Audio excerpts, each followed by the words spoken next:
People love technology, and kids, they adapt so well to interactive ways to learn. Tell us, your experience in really enhancing the way children learn through interactive methods. I've been proud to be able to visit a number of our schools and that are implementing blended learning. And what I like about it is that they're all engaged, both the students and the teachers. If you look at that versus a traditional classroom where you have kids on their heads on their desk, not really paying attention to the teacher, the kids don't have a choice but to be engaged, and that's just a very compelling thing to see. And you look at a classroom, you see opportunity. It's not just a one-to-one experience anymore. It's an interactive experience, and you're using technology to find ways for people, like for children, to excel. What are you seeing working using technology?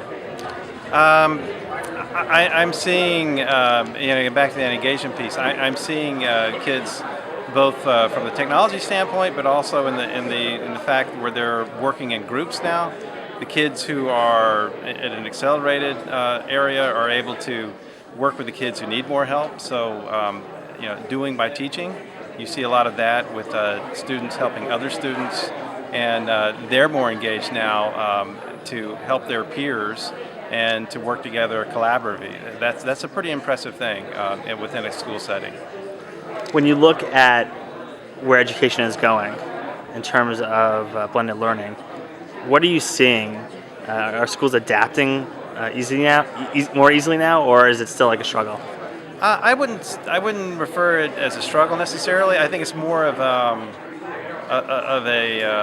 understanding what the lexicon, what true blended learning is. I think a lot of schools up to this point have thought that they are implementing blended learning by simply giving students access to content without really engaging the teachers. And now that schools are seeing the key component of having the teacher being central to the blended classroom, now we're seeing that take off, and we're seeing light bulbs going off in the heads of administrators and teachers when they see, now I can really differentiate my instruction. I can really reach the kids who need the help, both at the accelerated level, both as well as the kids who need that additional help. So it's more of an education, if you will, for teachers, for administrators. They now understand what blended learning is, and that's what's exciting. Whereas before, schools weren't really implementing true blended learning.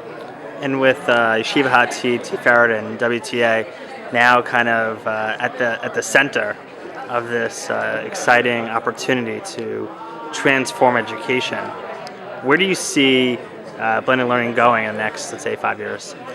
I see the pioneers, like the three schools you just mentioned, seeing is believing, showing other schools within the AJE network, as well as the secular and public schools coming along.